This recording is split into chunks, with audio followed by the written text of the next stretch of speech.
Sir लाश को देख के लग रहा है कि 2 मर्डर हुए हैं, लेकिन बॉडी एक ही मिली है। मतलब? इधर आइए सर, पीछे हटिए। सर किसी लड़की का है और धड़ किसी बुजुर्ग आदमी का।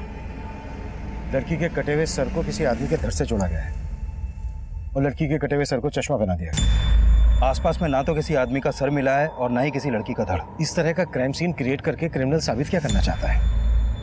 चश्मा निकालो। जच रहा है नहीं यहाँ पे बात? हाँ, चश्मा तो बढ़िया है। कितने का है?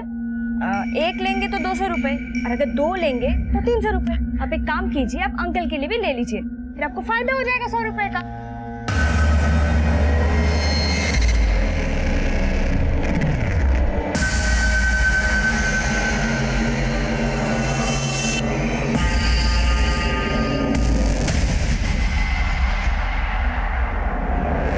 क्यों आप मेरा रास्ता क्यों रोक रहे हो? मैंने ना एक नॉवल में पढ़ा था, एक चश्मा ऐसा भी होता है इसको पहनने के बाद सामने वालों के कपड़े के पार सब कुछ नजर आता है। तेरे पास है चश्मा ऐसा?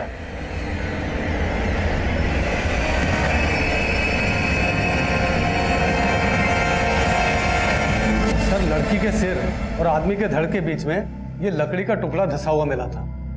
मतलब इस लकड़ी के सपोर्ट से दोनों लाशों को जोड़ा गया। अच्छा डॉक्टर, लड़की के सिर और आदमी के धड़ को देखकर इन दोनों की उम्र का क्या अंदाजा लगाया जा सकता है? सर लड़की की उम्र करीब 25 से 30 साल के बीच रही होगी और आदमी की उम्र करीब 55 साल से ऊपर रही होगी। एक 25 से 30 साल की औरत और लगभग 55 साल के आदमी के बीच ऐसा क्या ताल्लुक रहा होगा कि इन दोनों को मारकर इनकी लाश को जोड़कर ऐसा दिखाने की कोशिश की गई है कि ये एक ही लाश है और ऊपर से वो काला चश्मा। सर सब कुछ चौंकाने वाला है। ऐसा क्राइम तो कोई सरफराई ही कर सकता है। सिर्फरा नहीं, ये किसी बहुत ही दिमागदार आदमी का काम है जिसने 2 मर्डर करके जानबूझकर ऐसा क्राइम सीन क्रिएट करने की कोशिश की है कि हम मर्डर के मोटिव को लेकर शुरुआत से कंफ्यूज हो जाए। विकास, इन दोनों के बाकी के बॉडी पार्ट ढूंढने पर जोर दो और पता करो कि 25 से 30 साल की औरत और लगभग 55 साल के आदमी की कहीं मिसिंग कंप्लेंट फाइल है क्या? Okay sir. हाँ अंकल, कुछ पता नहीं चल रहा अंकल। ना अनन्या मैडम का फोन लग रहा है ना अभिषेक सर का।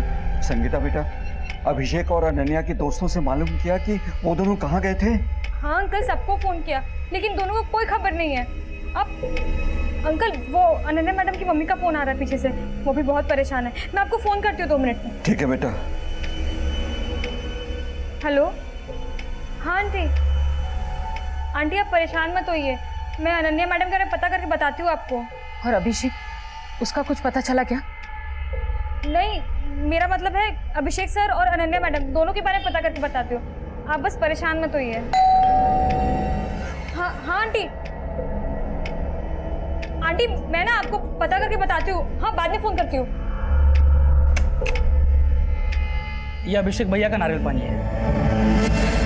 सर, सोनीपत के सेक्टर 7 के पुलिस स्टेशन में एक कपल की मिसिंग कंप्लेंट दर्ज हुई है। ये कपल सेक्टर 7 में ही रहता था। सर लड़की का फोटो उस सर से मैच करता है जो हमें उस बुजुर्ग आदमी के धड़ के साथ मिला था।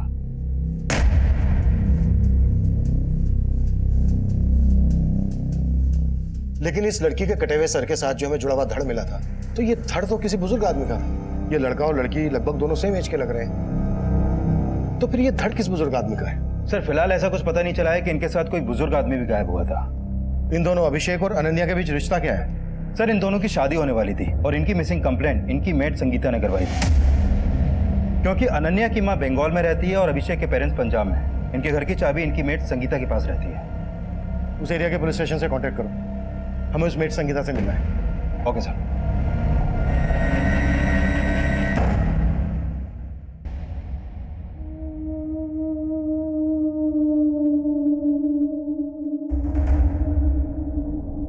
शर्मीन बेटा, मैंने तुझको पहले भी समझाया था बेटा, अब भी बोल रहा हूँ कि ये घर घर जाकर चश्मे बेचना बंद कर दे बेटा। 15 दिन बाद तेरा निकाह है, अब घर से ज्यादा बाहर मत रहा कर। अब बाहर जाने की कोई जरूरत नहीं बेटा।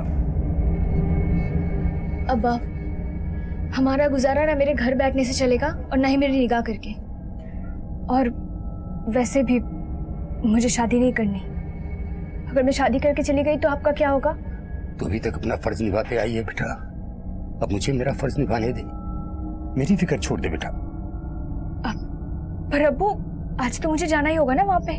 कंपनी वालों से मैंने एडवांस ले रखा है, बाकी जो चश्मे हैं वो बेच के पैसे चुकाने हैं मुझे। चलती हूँ।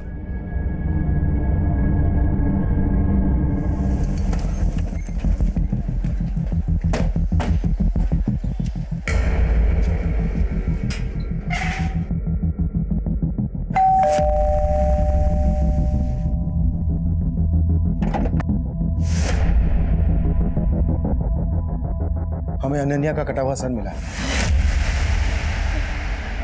कटा हुआ सर? हाँ, हमें अनन्या का कटा हुआ सर एक बुजुर्ग आदमी के धड़ के साथ मिला है। तुम ऐसे किसी बुजुर्ग आदमी को जानती हो जिनका अभिषेक और अनन्या से मिलना जुलना हो? नहीं सर, मैं ऐसे किसी बुजुर्ग को नहीं जानती। सर, अगर अनन्या मैडम का मर्डर हो गया तो अभिषेक सर कहाँ हैं? अभिषेक को हम ढूंढ रहे हैं, अभी तक पता नहीं चला है। काम कहाँ करते थे दोनों? किसी आईटी कंपनी में काम करते थे, दोनों साथ में ही काम करते थे। तुमने आखिरी बार कब देखा था इन दोनों? परसों ऑफिस जाने से पहले। देख कितने प्यारे लहंगे हैं ये, बहुत सुंदर है ना? हाँ प्यारे तो होंगे ही, इतने महंगे जो है, एक एक लहंगा 1-1 लाख रुपए का है। पर क्या है, तू डिसाइड कर ले कौन सा पहनेगी 21 फरवरी को। 21 फरवरी को तो नहीं पहनूंगी। तो शादी में जीन्स टॉप पहनेगी क्या? तू बोलेगा तो जीन्स टॉप में भी शादी कर लूंगी, पर करूंगी तो 5 दिसंबर को ही। ये सारे महंगे महंगे लहंगे दिखा के ना मक्खन मत मार। टिफिन। तू ना बड़ी टेढ़ी चीज है। वो तो मैं हूँ, पर क्या है, मैं थोड़ा ज्यादा होता है। रुक या अभिषेक, मैं ना करूंगी नहीं शादी। देख तू कभी मेरी बात ही नहीं मानता यार। अरे मेरी बात। फिर सर वो शंकर के साथ ऑफिस चले गए। ये शंकर कौन है? शंकर ऑटो वाला है साहब। वो अभिषेक सर ने ना एक ऑटो वाला फिक्स कर रखा था। वो सुबह उनको ऑफिस छोड़ता था और शाम को ऑफिस से लेकर आता था। कहाँ मिलेगा ये शंकर हमें? वो तो नहीं पता, लेकिन सर मेरे पास उसका नंबर है। संगीता, तुम्हें किसी पर शक है जो ये सब कर सकता है? नहीं सर, मुझे कोई अंदाजा नहीं। अभिषेक और अनन्या शादी करने वाले थे, कब होने वाली थी इनकी शादी? सर इनकी शादी की ना 2 डेट निकली थी, एक 21 फरवरी और एक 5 दिसंबर। दोनों तय नहीं कर पा रहे थे कि उनको किस दिन शादी करनी है। अनन्या और अभिषेक ये डिसाइड नहीं कर पा रहे थे कि उनको कौन सी डेट को शादी करनी है, या फिर ये डिसाइड नहीं कर पा रहे थे कि दोनों को एक दूसरे के साथ शादी करनी है या फिर नहीं करनी है। सर, अभिषेक का गायब होना और अनन्या के सर के साथ किसी बुजुर्ग आदमी के धड़का मिलना। सर, हो सकता है अभिषेक और अनन्या के बीच कुछ ठीक नहीं चल रहा हो और अभिषेक ये कांड करके कहीं गायब हो गया हो। हमें सबसे पहले ये पता लगाना है कि वो बुजुर्ग आदमी कौन था जिसका अनन्या के साथ मर्डर हुआ। अभिषेक और अनन्या के कॉल रिकॉर्ड चेक करो, शायद इनके कॉल रिकॉर्ड से इस बुजुर्ग आदमी का नंबर मिल जाए। इनकी मेड संगीता के बारे में सब कुछ पता करो, शंकर से भी मिलो। मैं इनके ऑफिस जाता हूँ, शायद वहाँ से पता चल जाए कि बुजुर्ग आदमी कौन था। Sure sir.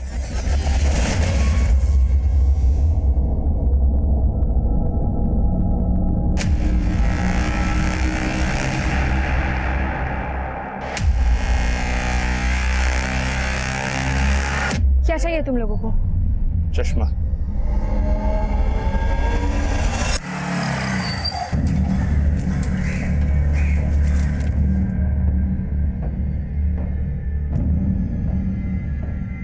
हाँ साहब, संगीता सही बोल रही थी। मैं अभिषेक भैया और अनन्या भाभी को रोजाना ऑफिस छोड़ने जाता था, और उस दिन भी मैंने उनको ऑफिस छोड़ा था।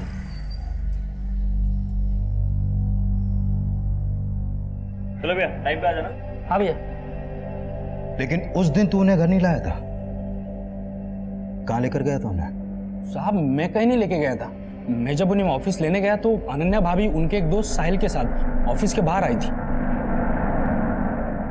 साहब उन्होंने अभिषेक भैया के बारे में कुछ नहीं कहा और साहिल के साथ चली गई। ये साहिल कौन है? वो अभिषेक भैया के ऑफिस में काम करते हैं। साहब फिर अगले दिन मैं उन्हें ऑफिस ले जाने के लिए घर पे गया। ये अभिषेक भैया का नारियल पानी है। भैया और भाभी रेडी ऑफिस के लिए या टाइम लगेगा? वो दोनों तो कल रात से घर ही नहीं आए हैं। और तब मुझे पता चला कि वो दोनों गायब हैं। गायब सिर्फ अभिषेक है, अनन्या का कटा हुआ सर मिला है। क्या? वो भी एक बुजुर्ग आदमी के धड़ के साथ। तू उन्हें रोज ऑफिस के लिए पिकअप और ड्रॉप देता था, उन्हें भैया भाभी कहकर बुलाता था। कोई दूर दूर का रिश्ता था क्या तेरा उनसे?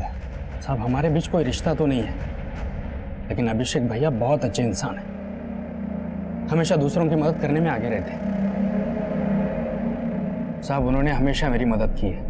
वो मुझ जैसे रिक्शा वाले को क्या, हर किसी को आदर सम्मान देते हैं। तो तू किसी ऐसे बुजुर्ग आदमी को जानता है जैसे तेरे अभिषेक भैया सम्मान देते थे? नहीं साहब, मैं किसी ऐसे बुजुर्ग को नहीं जानता हूँ।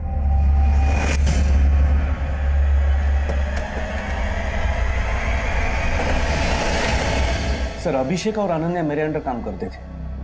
आपके ऑफिस में कोई बुजुर्ग भी काम करते थे जो उनके साथ गायब है? बुजुर्ग नहीं सर।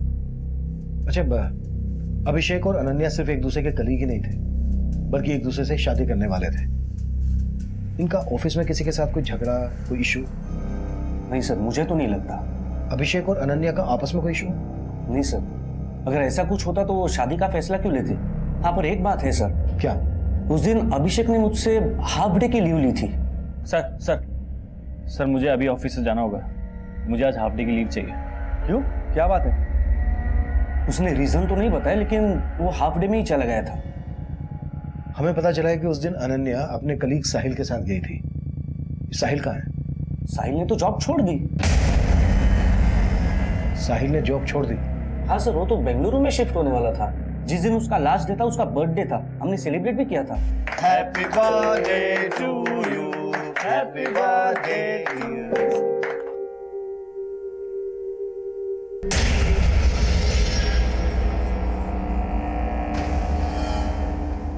सर अभिषेक उस दिन काफी अपसेट था, लेकिन अनन्या काफी खुश लग रही थी।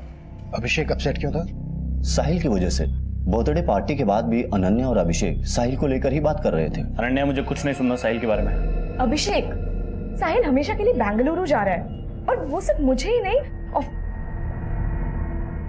ऑफिस के बाद तुम्हें भी अपने घर बुला रहा है। देखो ना, मैं उसके घर जा रहा हूँ और ना तुम जाओगे, समझ गए? क्या हो भाई, आप लोगों ने शादी की न्यूज़ तो दे दी, लेकिन अभी तक इनविटेशन कार्ड नहीं दिया। तुम्हारे कहने का मतलब यह है कि अनन्या और अभिषेक के बीच जो अनबन थी वो साहिल की वजह से थी।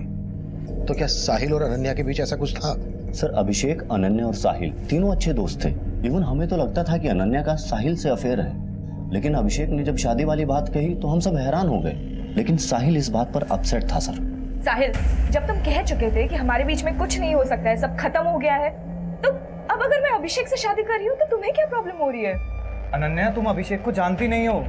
मुझे अब भी तुम्हारी फिक्र है। अभी तो तुम्हें अभिषेक बहुत अच्छा लग रहा है, लेकिन बाद में तुम पछताने वाली हो। पछताओगी मतलब? उसके कान बनने से अपने डिसीजन बदल देगी? देख, समझा रहा हूँ तेरे को, हमारे बीच आने की कोशिश मत करना। अब वरना क्या कर लेगा? बताओ तुझे। एक minute guys, please calm down. Sir तब तो बहुत गर्मा गर्मी थी अभिषेक और साहिल के बीच में, लेकिन साहिल बाद में उनका दोस्त बन गया था।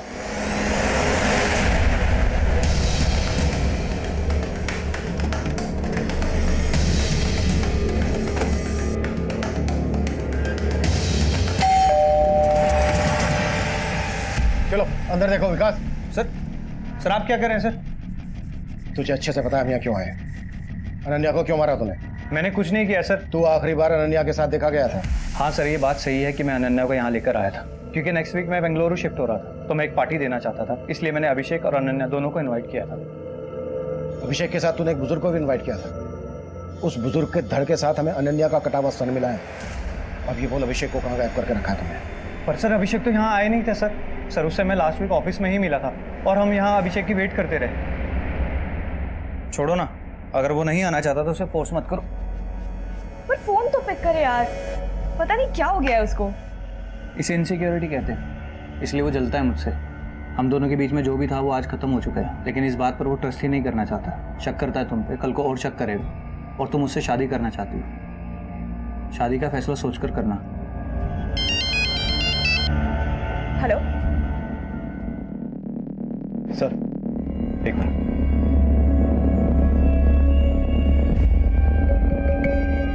सर यहाँ कुछ भी सस्पिशियस नहीं मिला, लेकिन अब इस पर भरोसा नहीं कर सकते। उस रात की इसकी एक्टिविटीज चेक करो। Okay sir. सर मुझे ये भी लग रहा है अगर अनन्या का अभिषेक के अलावा इस साहिल से भी रिलेशन है, तो हो सकता है जिस बुजुर्ग आदमी का धड़ अनन्या के सर के साथ मिला, उसके साथ भी अनन्या का कोई रिश्ता हो जिसके बारे में किसी को नहीं मालूम।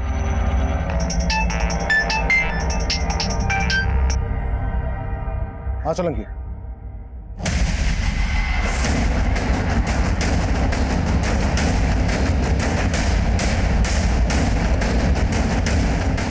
आइए सर ये बॉडी मिली है सर। इसने भी उसी तरह चश्मा पहन रखा है सर। इसका सर बुजुर्ग आदमी का है और धड़ किसी लड़की का है। ये देखिए सर, अभी 10-12 दिन पहले जब मैं गणेश नगर में पेट्रोलिंग कर रहा था तो ये बुजुर्ग मेरे पास भागे भागे आए थे और इन्होंने कहा था कि इनको किसी ने चाकू दिखाकर लूट लिया। सर मैं इनके साथ उस क्राइम स्पॉट पर भी गया था जहाँ पे इनको लूटा गया था।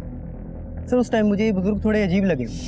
मतलब अजीब क्या था इनमें? सर इनको अपने पर्स और चेन से ज़्यादा अपने चश्मे की फिक्र थी। चश्मे की फिक्र? देखिए, मुझे घड़ी चैन वगैरह कुछ अगर नहीं मिले तो चलेगा, लेकिन वो चश्मा मुझे मिलना चाहिए। सर उस टाइम ये थोड़े घबराए हुए लग रहे थे तो मैं इनको इनके घर छोड़ा है। ये मेरा बेटा है। क्या हुआ? जी वो किसी ने इनको चाकू दिखा के लूट लिया। क्या? किसने लूट लिया? वो हम लोग पता लगा लेंगे। फिलहाल आप इनको अंदर लेके जाइए, बहुत घबराए हुए हैं। और आप थाने आइए, रिपोर्ट लिखवा के जाइए। सर फिर वो लोग रिपोर्ट लिखवाने आए नहीं। सोलंकी कोई रिपोर्ट लिखवाने नहीं आया तो तुमने अपनी तरफ से पता नहीं किया? वो सर मैं उस टाइम किसी और केस में बिजी था तो दिमाग से निकल गया। लेकिन सर इनका नाम और नंबर मैंने ले लिया था। ये गणेश नगर में रहते हैं सर। इनका नाम विजेंद्र है। सर ये गणेश नगर तो अपने एरिया में आता है। अगर वो धड़ विजेंद्र जी का है जो हमें 3 दिन पहले अनन्या के सर के साथ मिला, इसका मतलब इनकी मौत 3 दिन पहले ही हो गई थी। तो फिर विजेंद्र जी के घर वालों ने इनकी मिसिंग कंप्लेंट क्यों नहीं दर्ज करवाई? और ये सोलंकी बोल रहा है कि इन्हें अपने पैसे, चैन, इन सबसे ज्यादा अपने चश्मे की फिक्र थी। चश्मे की फिक्र? और दोनों क्राइम सीन पर हमें चश्मे मिले। Sir excuse me sir. Hello, ठीक है सर। अभिषेक और अनन्या के पेरेंट्स सोनीपत आ गए। विकास, तुम अनन्या और अभिषेक के पेरेंट्स और बाकी सबसे ही पता करो कि इन बुजुर्ग का अभिषेक और अनन्या से क्या कनेक्शन हो सकता है। मैं सोलंकी के साथ इनके घर जाता हूँ और वहां से इनका एक प्रॉपर फोटो भेजता हूँ तुम्हें। श्योर साहब।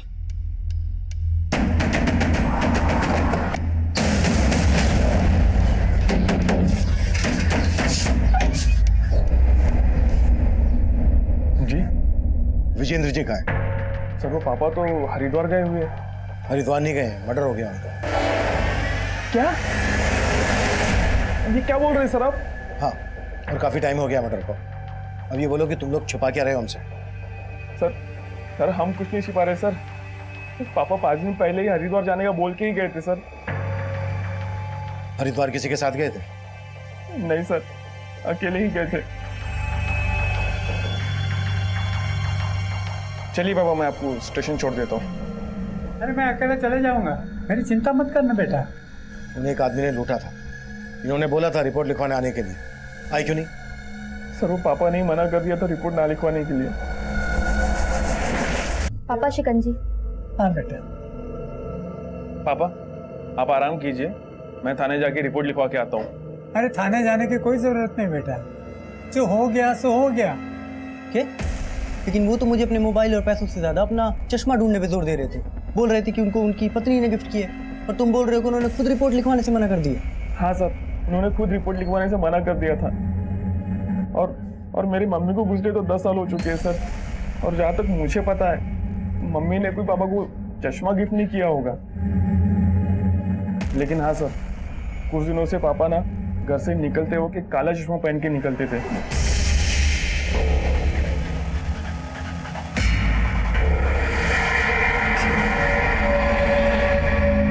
विजेंद्र जी की लाश हमें 2 लड़कियों के साथ मिली। अभी जिस लड़की के साथ लाश मिली उनकी, उस लड़की के धड़ के साथ उनका सर जुड़ा हुआ था। लेकिन इससे पहले जिस लड़की के साथ हमें उनकी लाश मिली, उस लड़की के सर के साथ विजेंद्र जी का धड़ जुड़ा हुआ था। और वो लड़की ये है, और इसका नाम है अनन्या। जानते हैं उसको? नहीं सर, मैं तो इसे नहीं जानता। ये विजेंद्र थे। इन्हीं के बॉडी पार्ट्स को अनन्या के बॉडी पार्ट से जोड़ा गया था। आप लोग जानते हैं ना? नहीं सर, मैं तो नहीं जानता, और हम तो यहाँ रहते भी नहीं। तुम जानते हो? नहीं सर, कभी विजेंद्र का नाम उनके मुंह से भी नहीं सुना, और ना ही इनके साथ कभी उनको देखा है। मुझे आपसे अकेले में कुछ बात करनी है।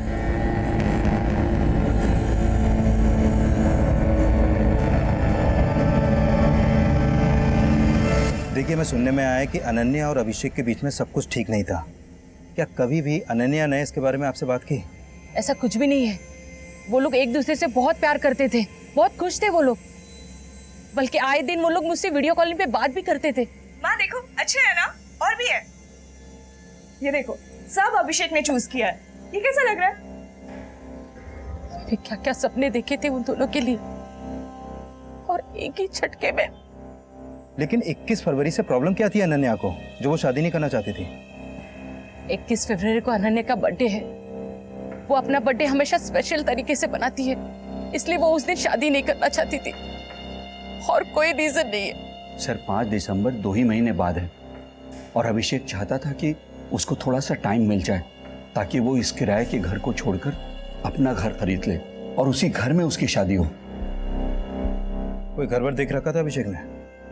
नहीं सर, अभी फंड्स कलेक्ट कर रहा था और मैं भी उसकी उसमें मदद कर रहा था, लेकिन इसमें 2 राय नहीं है सर कि अभिषेक अनन्या से ही शादी करना चाहता था। अभिषेक और अनन्या के बीच में कोई मनमुटाव नहीं था सर।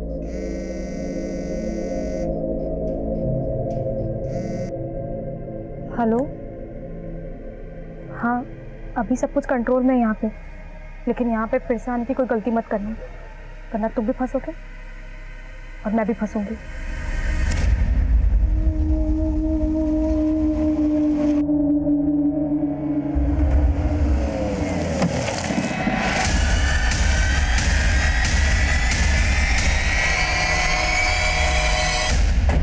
सर मुझे तो विजेंद्र जी के बेटे पे भी शक हो रहा है। सर एक तो वो थाने में रिपोर्ट लिखवाने नहीं आया, ऊपर से बोल रहा है कि मेरे पिताजी हरिद्वार गए हुए थे। लापरवाही तुमसे भी हुई है। वो नहीं आए तो भूल गए उस चोर को जिसने विजेंद्र को लूटा था? सर मैं गया था विजेंद्र जी के साथ उस जगह। सर मैंने देखा था वहाँ पे कोई सीसीटीवी नहीं था। सर विजेंद्र जी ने उस चोर का हुलिया बताया था, बोला था कि उसने अपना मुंह ढका हुआ था, उसकी आंखें भूरे रंग की थी। तो अब ढूंढो उस भूरी आंख वाले चोर को, शायद वहां से हमें कोई लीड मिल जाए, और इस बार कोई कोताही नहीं होनी चाहिए। जी सर। सर अभिषेक और अनन्या के कॉल रिकॉर्ड में भी विजेंद्र जी का नंबर नहीं मिला, लेकिन दोनों के फोन मुरथल में बंद हुए। अभिषेक के फोन से लास्ट कॉल अनन्या को मुरथल से हुआ, और उसके बाद अनन्या का फोन भी मुरथल तक ट्रेवल हुआ, और फिर इन दोनों के फोन वहां पर बंद हो गए। हमें लाशें मिली गुहाना में और फोन बंद हुए मुरथल में। मुरथल में अभिषेक, अनन्या और विजेंद्र से कनेक्टेड कोई आदमी रहता है क्या? नहीं सर, फिलहाल ऐसा कुछ पता नहीं चला है। गुहाना से लेके मुरथल तक हर एरिया स्कैन करो, शायद बाकी के बॉडी पार्ट्स मिल जाए। अभिषेक घर खरीदने के लिए फंड का जुगाड़ कर रहा था। हो सकता है ये कांड फाइनेंशियल डिस्प्यूट से जुड़ा हुआ हो। अभिषेक के बैंक ट्रांजैक्शन चेक करो और विजेंद्र के बेटे बहू से मिलो। दोनों जुड़ी हुई लाशों ने एक जैसे काले चश्मे पहने हुए थे। इन चश्मों पे किसी ब्रांड का नाम नहीं है। पता करो इस तरह के काले चश्मे कहां कहां बेचे जाते हैं, शायद वहां से हमें क्रिमिनल के बारे में पता चल जाए। Okay sir. छोड़ दो मुझे, छोड़ दो, मैं पुलिस को जाके सब कुछ बता दूंगी। पुलिस को बताएगी? अरे तू पुलिस के पास ना जाए तभी तुझे यहाँ उठाकर लाए। चल, छोड़ दो। सर पोस्टमार्टम करने वाले डॉक्टर से एक चौंकाने वाली बात पता चली है। क्या? विजेंद्र जी के सर के साथ जो धड़ हमें मिला था, वो धड़ अनन्या का है ही नहीं। व्हाट? हाँ सर, अनन्या का सर उस धड़ के ब्लड सैंपल से मैच ही नहीं करता है। लेकिन सर अनन्या के सर के साथ जो धड़ हमें मिला था, वो धड़ विजेंद्र जी के सर के ब्लड सैंपल से मैच करता है। मतलब विजेंद्र जी के साथ अनन्या के अलावा किसी और लड़की की भी हत्या हुई है? हाँ सर, और उस लड़की की उम्र 22 से 25 साल के बीच की होगी। ये केस वाकई में अफेयर और रंजिश का है, या फिर किसी साइको और सीरियल किलर का काम है? सर ये अभिषेक की बैंक स्टेटमेंट। अभिषेक और अनन्या के मोबाइल फोन 7 सितंबर को रात 9 बजे बंद हुए थे, और अभिषेक के अकाउंट से 8 सितंबर की सुबह को 40,000 रुपए निकाले गए। इसका मतलब अभिषेक के गायब होने के बाद पैसे निकाले गए, और अभिषेक के अकाउंट से पैसे निकाले गए हैं सोनीपत के सेक्टर 11 के एटीएम से। विकास, उस एटीएम की फुटेज निकालो। सर। और उस चोर का पता चला जिसने विजेंद्र को लूटा था? नहीं सर, मैंने कई हिस्ट्री शीटर्स को खंगाला है, लेकिन सर कुछ आइडिया नहीं लग रहा। प्लीज मुझे जाने दो, मैं तुम्हारे आगे हाथ जोड़ रही हूँ, मुझे जाने दो। तुझे तभी जाने देंगे जब तू मेरी बात मानेगी, समझी? जैसा मैं बोलूंगा वैसा ही करेगी। चल।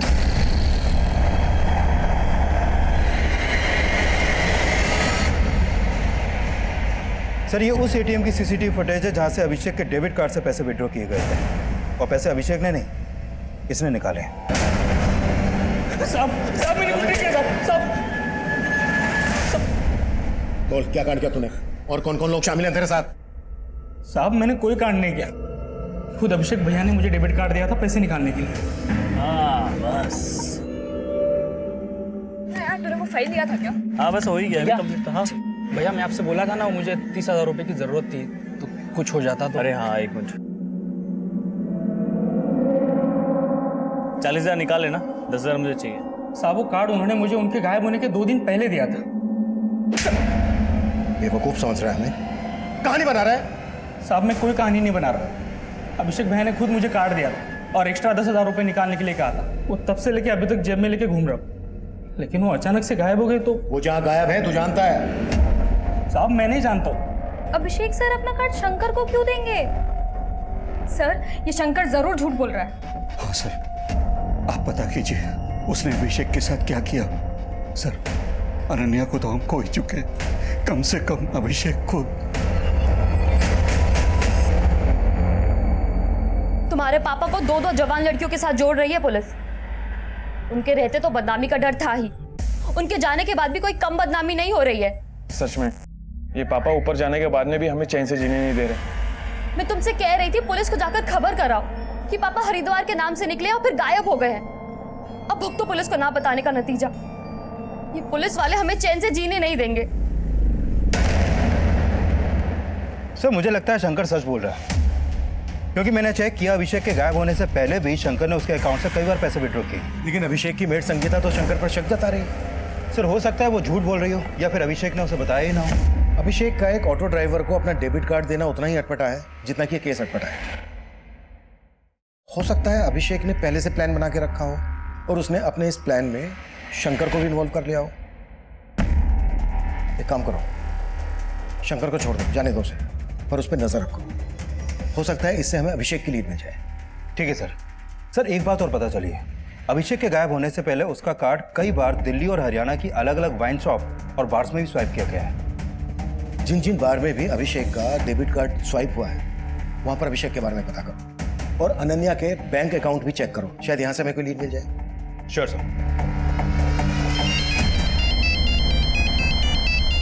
Ketan sir. Hello hello Sahil, Ketan बोल रहा हूँ। बेंगलुरु जाने की तैयारी हो गई? सर आप क्यों जले पे नमक छिड़क रहे हैं? पहले ही पुलिस वालों ने मुझे शहर से बाहर जाने को मना किया, सारा प्लान चौपट हो गया है।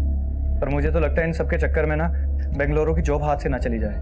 टेंशन मत लेना, वहां की जॉब हाथ से निकल गई ना तो अपनी कंपनी में काम करने वापस आ जाना, ठीक है? Okay sir.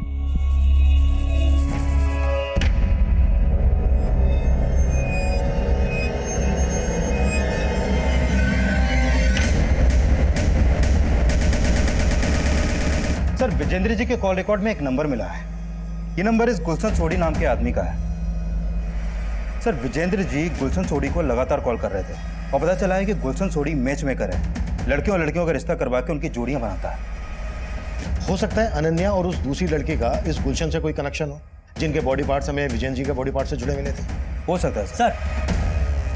सर जब उन लाशों पे मिले चश्मों के बारे में मैं पता लगा रहा था तो मुझे एक बात और मालूम चली है। सर एक R3 ग्लासेस नाम की कंपनी है जो इस तरह के चश्मे और घरेलू प्रोडक्ट्स बनाती है। सर उनकी एक सेल्स गर्ल है, शर्मिन नाम है सर इसका।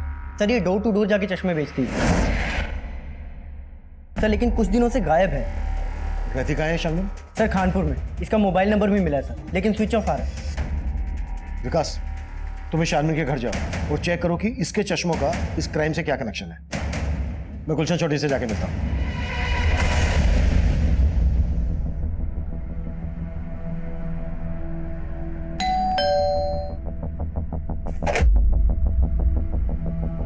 जी गुलशन चौधरी।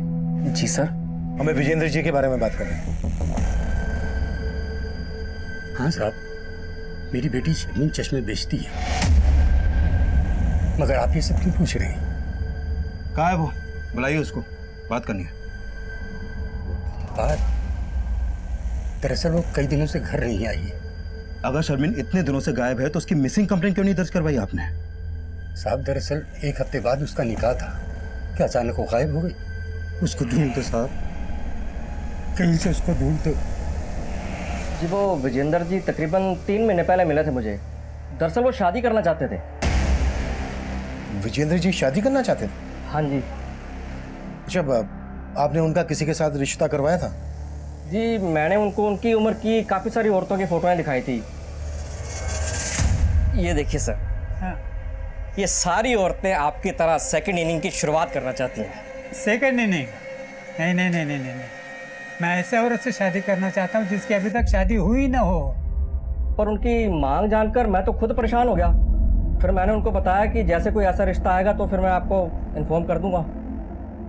हमें उनकी लाश 2 जवान लड़कियों के साथ मिली है। लाश? हाँ, और उनमें से एक लड़की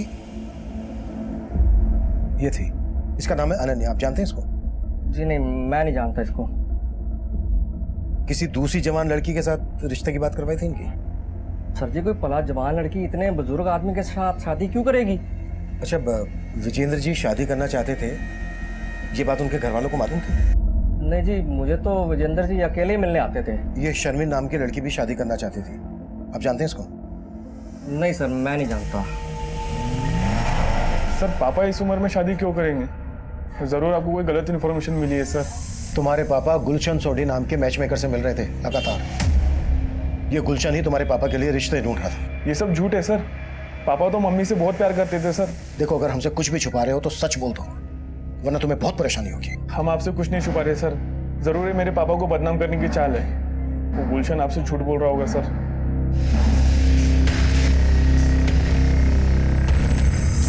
सर, चूंकि विजेंद्र जी का सर और धड़ दोनों मिल गए हैं, इसलिए उनकी कंप्लीट पोस्टमार्टम रिपोर्ट तैयार हो गई है। इस रिपोर्ट के मुताबिक विजेंद्र जी को मारने से पहले उनको कोई नशीली चीज खिलाई गई थी।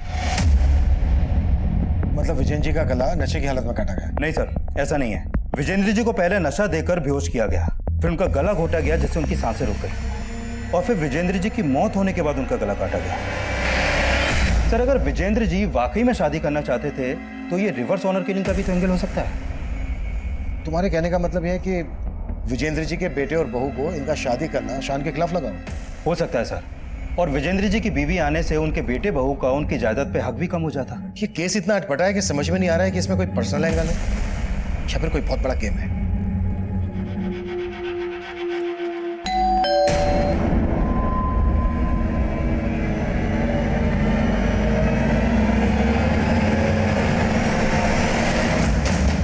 सर, मुझे लगता है ये केस पर्सनल एंगल से ही क्रैक हो सकता है।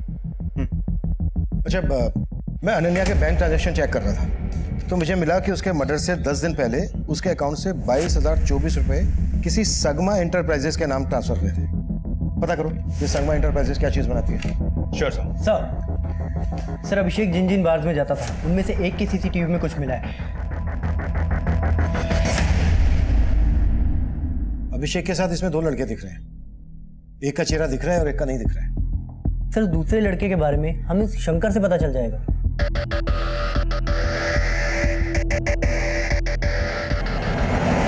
साहब, ये अभिषेक भैया के दोस्त थे, लेकिन मैं इन्हें नहीं जानता। तो खुद बैठ के इनके साथ पी रहा था और बोल रहा है तू इनको नहीं जानता? साहब, तब मैं अभिषेक भैया को सिगरेट देने गया था। अरे भाई जैसा तुम्हारे। भैया, आपका सिगरेट। हाँ, तू भी बैठ जा। अरे नहीं भैया, मैं कैसे पी सकता हूँ? आपको घर पे छोड़ना है। अरे बैठ ना, इधर आ। और भैया ने जबरदस्ती बिठा लिया मुझे। इसका स्केच बनवा सकता है? साहब, पहले और आखिरी बार मिला था, कुछ याद नहीं आ रहा है। सोलंकी, इसकी याददाश्त चली गई है, जरा याददाश्त वापस लाने में इसकी मदद कर। साहब, मुझे सच में नहीं मालूम है। साहब, मुझे नहीं मालूम। सर, अनन्या के बैंक अकाउंट से जिस संगमा इंटरप्राइजेस कंपनी को पैसे ट्रांसफर हुए थे, वो कंपनी सीसीटीवी कैमरा और हिडन कैमरा इंस्टॉल करने का काम करती है। मैंने उधर बात की तो पता चला कि अनन्या ने अपने घर में सीसीटीवी कैमरा नहीं बल्कि हिडन कैमरा इंस्टॉल करवाए थे। Hidden camera? हाँ सर, और वो कैमरे अनन्या ने खुद इंस्टॉल करवाए थे।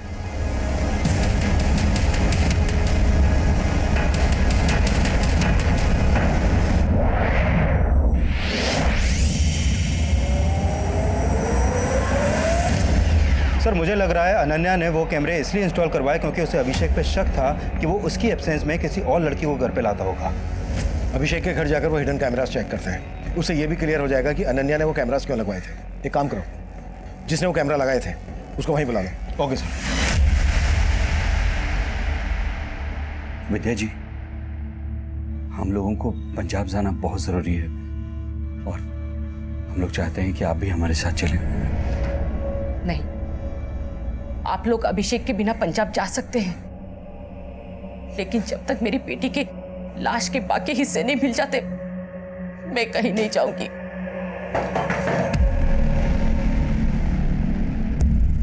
हमें आगे तलाशी लेनी है।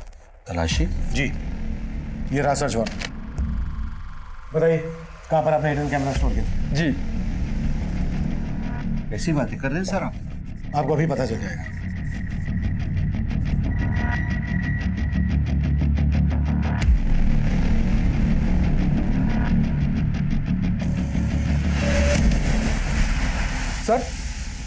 सर हमने जो कैमराज लगाए थे वो गायब है। उनकी फुटेज जरूर किसी पीसी या लैपटॉप में स्टोर की गई है। कुछ मिला? पीसी या लैपटॉप? हाँ सर, ऊपर एक लैपटॉप है। चेक करो।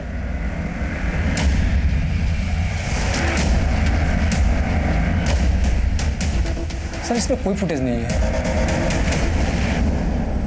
जब मुझे ये नहीं पता कि कैमरा लगवाया किसने, तो ये कैसे पता होगा कि किसने निकलवाया सर? तुम यहाँ पर अनन्या के आने के पहले से ही काम कर रही थी, है ना? जी सर। क्या अभिषेक पहले यहाँ पर किसी लड़की के साथ? नहीं सर, अभिषेक सर वैसे नहीं थे जैसा आप सोच रहे हैं। हो सकता है संगीता भी शंकर की तरह अभिषेक की वफादारी कर रही हो। लेकिन सर शंकर तो कुछ उगल ही नहीं रहा और संगीता के खिलाफ भी अभी तक कुछ नहीं मिला है। सर अभिषेक के साथ जो ये लड़का बार में बैठा है, इसका मोबाइल नंबर हमें इस शमीन के कॉल रिकॉर्ड में मिला है। व्हाट? जी सर सत्यम नाम है इसका मोबाइल नंबर भी कई दिनों से बंद आ रहा है।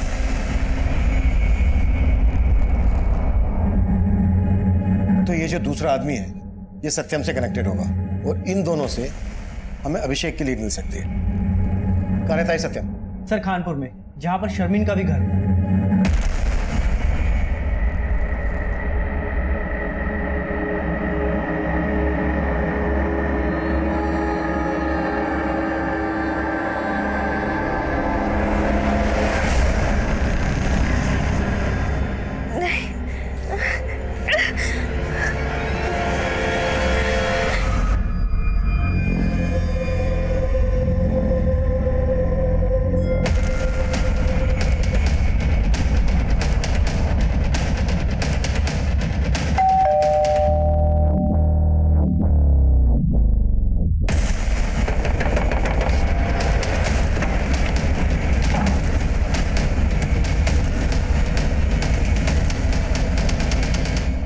सर फेस पर, इसके हाथों पर, बॉडी पर कई जगह चोटों के निशान है।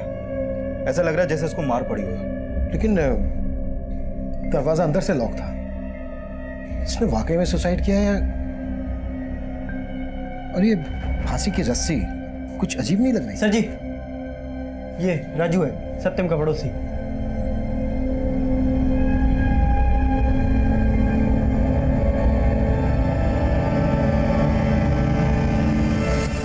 सत्यम के साथ यहाँ कौन कौन रहता था? सर सत्यम की एक माँ है जो यूपी में रहती है, वो यहाँ पे अकेले ही रहता था। सत्यम काम क्या करता था? वो जॉब करने आया था लेकिन उसे मिल नहीं रही थी तो काफी परेशान था वो। अच्छा, सत्यम एक शारमीन नाम की लड़की के साथ काफी टच में था। ये है शारमीन, जानते हैं इसको? सर जानता तो नहीं हूँ लेकिन काफी बार इसे आते जाते देखा है यहाँ पे। सत्यम के साथ जो ये लड़का है इसका नाम है अभिषेक, और ये जो दूसरा लड़का है इसको जानते हो? शायद इसका भी आना जाना हो। नहीं सर, मैं इसके बारे में कुछ नहीं जानता। सर शामिन सत्यम को जानते थे और सत्यम अभिषेक को। कहीं ऐसा तो नहीं कि अभिषेक का शामिन से अफेयर हो जिसके लिए अनन्या ने अपने घर में कैमरा इंस्टॉल करवाया और अब शायद शामिन अभिषेक के साथ गायब है। लेकिन शारमीन अभिषेक के साथ गायब है या अकेली गायब है ये कंफर्म कैसे होगा? और इस सबके बीच में सत्यम की मौत का क्या राज है? विकास एक काम करो, अभिषेक के घर के रास्ते में जितने भी सीसीटीवी हैं खंगालो और शारमीन के अब्बू से अभिषेक और सत्यम के बारे में बात करो। Okay sir. नहीं साहब, मैं इनमें से किसी को नहीं जानता और मेरी बेटी का किसी के साथ कोई चक्कर नहीं था। अरे उसकी तो अभी शादी होने वाली थी। मेरी बच्ची को ढूंढने दीजिए साहब, उसने कुछ गलत नहीं किया, लेकिन उसके साथ जरूर कुछ गलत हो रहा है। न जाने मेरी बच्ची कहाँ किस हाल में होगी।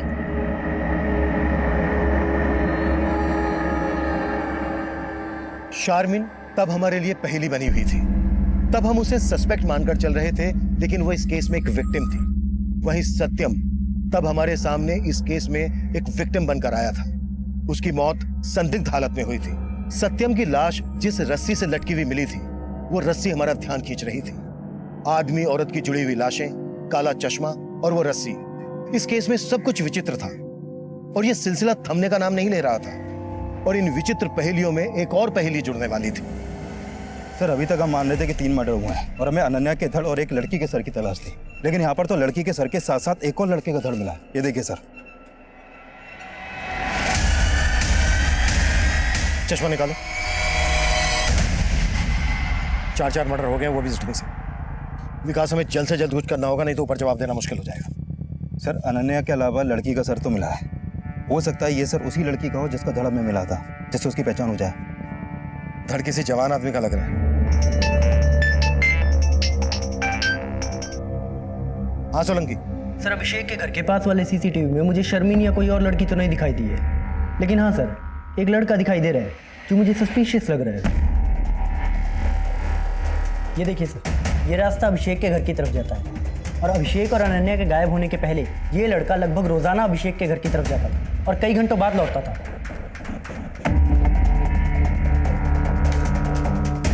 सोलंकी, इसके बारे में जल्दी पता करो।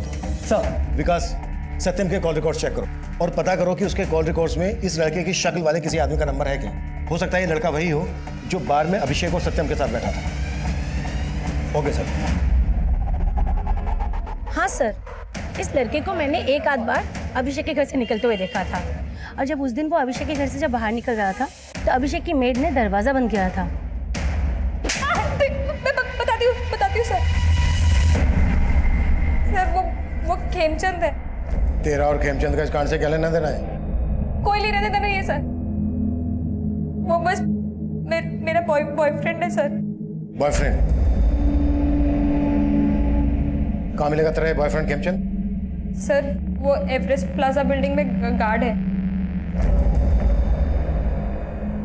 तो वो हिडन कैमरा इसलिए निकलवाए ताकि तेरा और तेरे बॉयफ्रेंड खेमचंद का राज ना खुले? नहीं साहब, मैंने कोई कैमरा नहीं निकलवाया।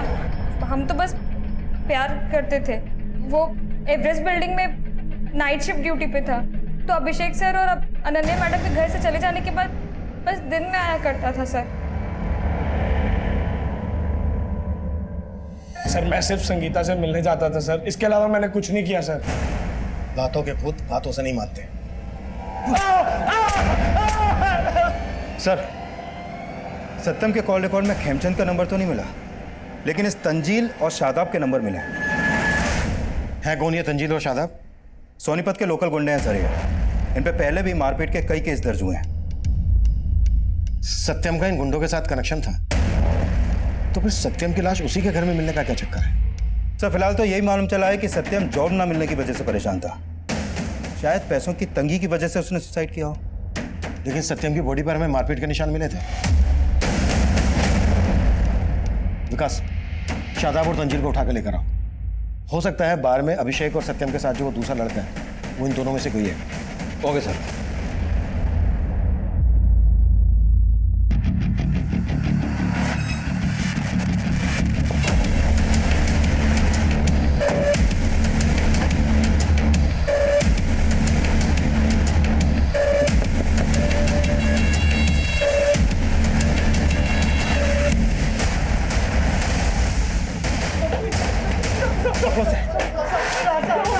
लेके चलो।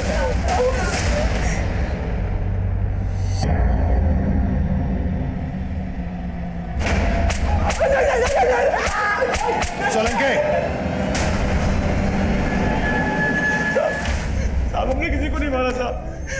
मैं शर्मिन को पसंद करता था साहब, और वो सत्यम को चाहती थी, उससे निकाह करना चाहती थी, इसलिए हमने उसको उठा लिया साहब।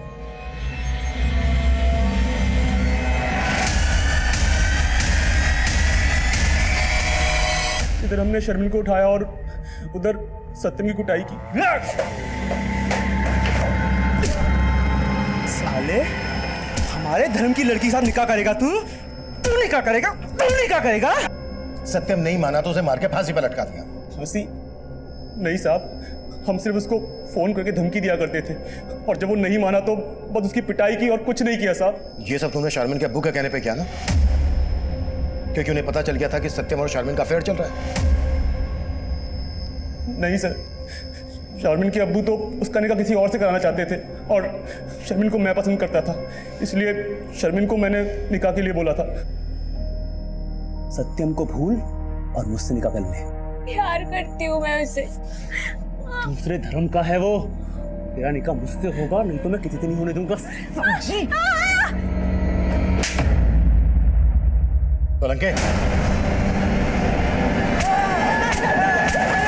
तंजील और शादाब ने जो बयान दिए थे, उनके बयान से इन जुड़ी हुई लाशों के राज नहीं खुल रहे थे। और शारमिन से हमारा बात करना इसलिए भी जरूरी था क्योंकि शारमिन जिस तरह के काले चश्मे बेचा करती थी, उसी तरह के काले चश्मे इन जुड़ी हुई लाशों ने भी पहने हुए थे। लेकिन तंजील और शादाब की हैवानियत का शिकार होने के बाद फिलहाल वो इस कंडीशन में नहीं थी कि बयान दे सके। अब इस केस में एक नया सिरा खुलने वाला था, और ये सिरा हमारी इन्वेस्टिगेशन की नई दिशा तय करने वाला था। सर, जिस दूसरी लड़की का सर में मिला था, उसको इस गुलशन के एक पड़ोसी ने आइडेंटिफाई किया है। सर, उस आदमी ने बताया कि उसने इस लड़की को गुलशन के घर में कई बार जाते हुए देखा है, और सर विजेंद्र जी का बेटा नमन भी कुछ दिन पहले गुलशन के घर में देखा गया।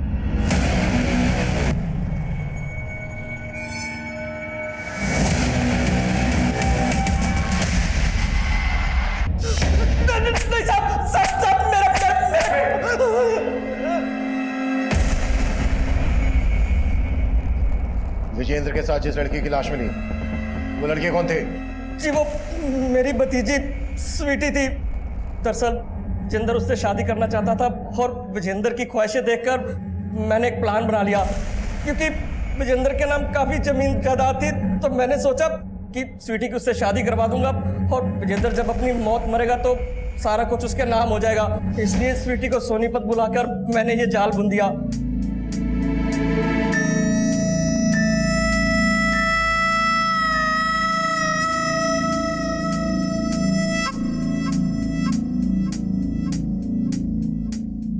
और देखते देखते वो स्वीटी पर लट्टू हो गया।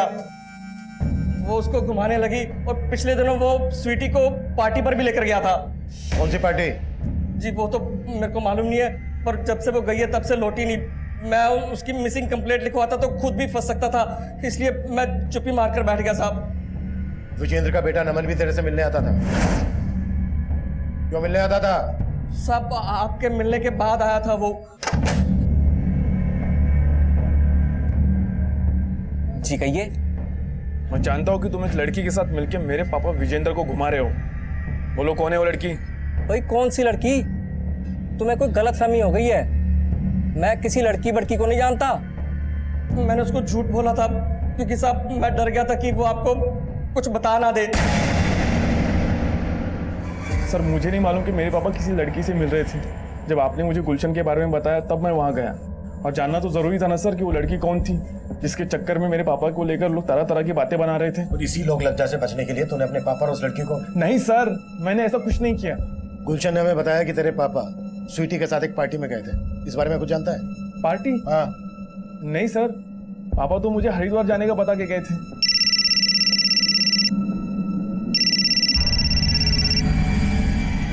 हाँ सोलंकी। सर शर्मिन को हॉस्पिटल से डिस्चार्ज कर दिया गया है। अब वो घर पे है और हम उससे बात कर सकते हैं। ठीक।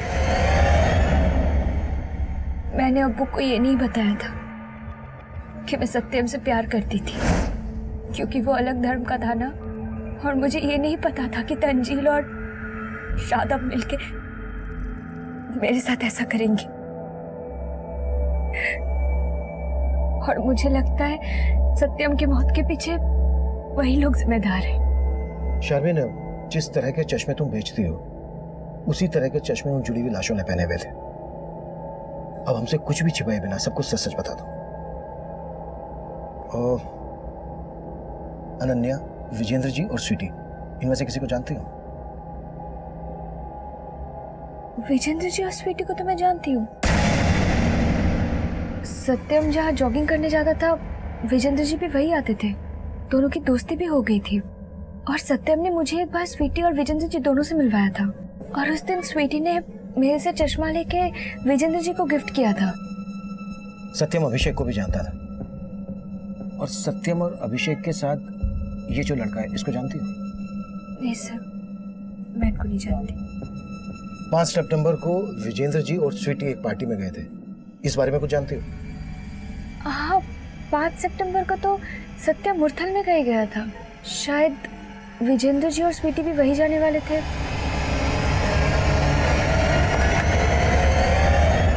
सर, अनन्या और अभिषेक का फोन भी मुरथल में ही बंद हुआ था, और विजेंद्र जी, स्वीटी और सत्यम भी मुरथल ही गए थे। शायद वो पार्टी मुरथल में ही हो। लेकिन गुहाना में लगभग 15-15 किलोमीटर की दूरी पर हमें सबकी लाशें मिली, और मुरथल में सब क्यों और किस वजह से इकट्ठा हुआ? सर, हो सकता है अभिषेक ने इन सबको वहां पर इकट्ठा किया हो। पर किस मकसद से? और ऐसी भी क्या पार्टी हुई जिसमें सबके सब मारे गए और सबकी लाशों को जोड़कर उन्हें काले चश्मे पहना दिए गए? सत्यम ने सुसाइड कर लिया, वो भी इस अनोखी सी दिखने वाली रस्सी से लटक कर। और सर, अभी तक हमें यह भी नहीं पता चल पाया है कि स्वीटी के सर के साथ जो धड़ हमें मिला था वो किस लड़के का था। हमें कैसे भी करके उस लड़के का सर और अनन्या के धड़ का पता करना है। गुहाना से लेकर मुरथल तक पूरा एरिया स्कैन करो और पता करो ये सब के सब कौन सी जगह पर मिले थे। Okay sir.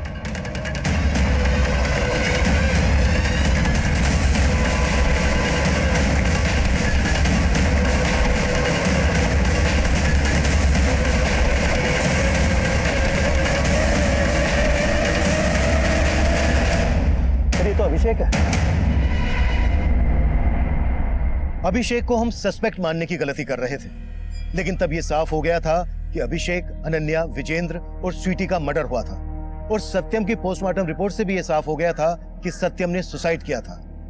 बाकी के विक्टिम्स की पोस्टमार्टम रिपोर्ट और फोरेंसिक रिपोर्ट इस केस में नए राज खोलने वाली थी। अभिषेक, अनन्या, विजेंद्र जी और स्वीटी, इन सबकी पोस्टमार्टम रिपोर्ट के मुताबिक इन सबको मारने से पहले बेहोशी की दवा दी गई और फिर इनका गला घोटा गया, जिनसे इनकी मौत हो गई, और मौत होने के बाद ही इनका गला काटा गया। और सर, इस रिपोर्ट में यह भी सामने आया है कि 5 सितंबर को लगभग एक ही टाइम पर इन सबको मारा गया। और सर, सत्यम की मौत का भी इन सबके मर्डर से कनेक्शन है। ऐसा भी क्या कनेक्शन है जो इतना कॉन्फिडेंट हो? सर, अभिषेक का सर और अनन्या के धड़ को जिस लकड़ी के सपोर्ट से जोड़ा गया था, उस लकड़ी पर एक धागे का टुकड़ा मिला है। सर, वो धागे का टुकड़ा उसी रस्सी का है जिस रस्सी से लटक कर सत्यम ने अपनी जान दी थी। इस अनोखी रस्सी का इस केस से तगड़ा कनेक्शन है। विकास, पता करो कि इस तरह की रस्सी कहां कहां मिलती है। I am very much sure वहां से इस केस की लीड जरूर मिलेगी। Okay sir.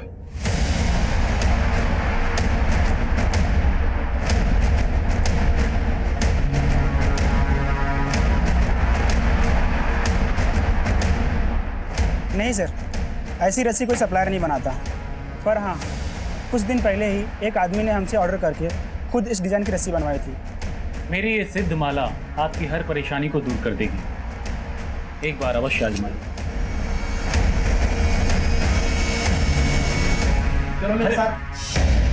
क्या बदतमीजी है ये? रस्सियां बनवाई तो क्या हत्यारा हो गया मैं? छोड़िए मुझे। अब तो छूटने नहीं वाला है।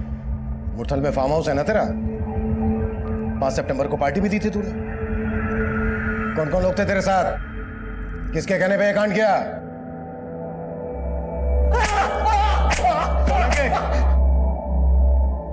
बता साहब, सिर्फ सत्यम ही नहीं, मैं भी तंगी से बहुत परेशान था। मेरे घर पे प्रेग्नेंट बीवी थी और गांव में सत्यम की बूढ़ी माँ। साहब, हमें जॉब नहीं मिल रहा था। हताश होकर एक दिन हम एक बार में गए। वहाँ हमारी मुलाकात अभिषेक से हुई। वो अक्सर उस बार में आता था। बहुत ही जिंदा दिल आदमी था साहब वो। जब हमने अपनी तकलीफों के बारे में उसे बताया तो वो बोला, देखो तुम दोनों फिक्र मत करो, मेरे अच्छे कॉन्टेक्ट से मैं तुम दोनों की जॉब लगवा दूंगा। सिर्फ कुछ ही मुलाकातों में अभिषेक ने सिर्फ अपने बारे में ही नहीं, अपने बीवी अनन्या के बारे में भी सब कुछ बता दिया था। उसने पैसों से भी हमारी काफ़ी मदद की थी साहब। जगह जगह जॉब इंटरव्यूज के लिए भेजा, लेकिन हमारी किस्मत खराब थी साहब। कुछ काम ही नहीं मिला हमको। फिर हमें लगा हमारा ग्रह नक्षत्र खराब है। फिर हम एक बाबा के पास गए। तंत्र शास्त्र में कुछ भी असंभव नहीं है, कुछ भी। मैंने वर्षों तंत्र विज्ञान के एक नुस्खे पे काम किया है, और उस नुस्खे से मैं तुम्हें एक ऐसी चीज दे सकता हूं जिसे अपने पास रखने से तुम्हें नागमणि रखने से भी ज्यादा लाभ होगा। सर, बस मुझे नौकरी और मेरा प्यार शर्मिन मिल जाए, उसके लिए मैं कोई भी उपाय करने के लिए तैयार हूँ। हाँ, ये सच है। मैंने ही राजू और सत्यम से कह के 2 सच्चे प्यार करने वाले जोड़ों को वहां बुलवाया था। सर, मैं अभिषेक को जानता था, मालूम था कि वो अनन्या से सच्चा प्यार करता है। वहीं सत्यम की पहचान विजेंद्र अंकल से थी, वो भी किसी जवान लड़की के प्यार में पागल थे। फिर उस रात हमने उन लोगों को झूठ बोला कि हमारी जॉब लग गई है और पार्टी के लिए उन्हें मुरथल बुला लिया। बाबा ने हमको बोला था कि उस रस्सी से चारों का गला घोट के मारना है, इसलिए सबसे पहले हमने उनकी कोल्ड ड्रिंक में नशे की दवा मिला दी थी और फिर उन्हें पिला दी।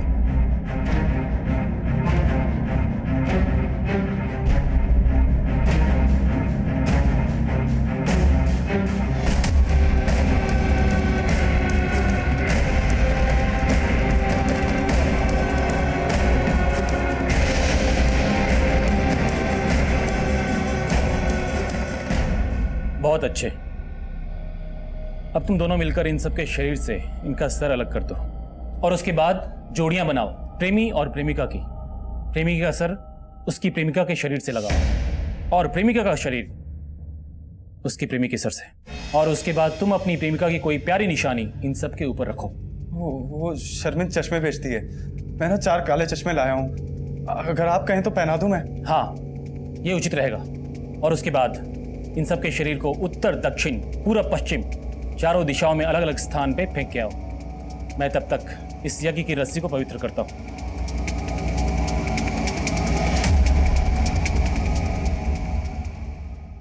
पापा को 51,000 रुपए अभिषेक से उधार मांग के दिए थे और उसने कहा था उसको रखने से ये होगा वो होगा, लेकिन कुछ नहीं हुआ था साहब, उल्टा हमें ही दोष दे रहा था वो। मेरी साधना में कोई कमी नहीं थी। पहले तो मुझे लगा था शायद उनके प्रेम में कोई त्रुटि थी, उनका प्यार सच्चा था ही नहीं, शायद इसलिए मेरी रस्सी का असर नहीं दिखा। लेकिन बाद में पता चला उन मूर्खों ने प्रेमी प्रेमिका की जोड़ियां ही गलत बनाई थी। उसने तो अपना पल्ला झाड़ दिया और हम इतना सब कुछ करने के बावजूद वही के वही थे। ऊपर से तंजील और शादाब शर्मिन को उठा के ले गए थे। सत्यम बहुत टूट गया था अंदर से साहब। पता नहीं कहाँ ले गए वो शर्मिन को, लेकिन छोड़ूंगा नहीं उनको। रुक सत्यम रुक, होश से काम ले। होश ही तो नहीं है यार, और सबसे ज्यादा होश तो इस जादुई रस्सी ने उड़ा के रखे हैं। सोचा था इस रस्सी के मिलने से सारे काम बन जाएंगे, लेकिन अपने दोस्तों को मार दिया यार। मैं गलत करा राजू, इसीलिए हमारे साथ गलत हो रहा है। हम दोनों बहुत शर्मिंदा थे साहब, लेकिन मुझे नहीं पता था कि सत्यम।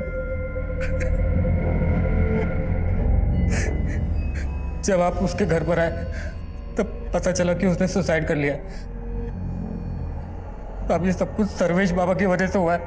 अब हम आपको अपनी प्रतिभा दिखाएंगे और फर्स्ट एक्सपेरिमेंट, लोगों को मार के उनके साथ एक्सपेरिमेंट करता है। इतना कुट्टो इसको, इतना कुट्टो कि इसकी सारी प्रतिभा निकल जाए। इस केस में पागलपन की सभी सीमाएं लांघ दी गई थी। हमने सोचा नहीं था कि यह केस तंत्र और अंधविश्वास से जुड़ा होगा। कभी कभी जो हम सोचते हैं हकीकत उससे बिल्कुल अलग होती है।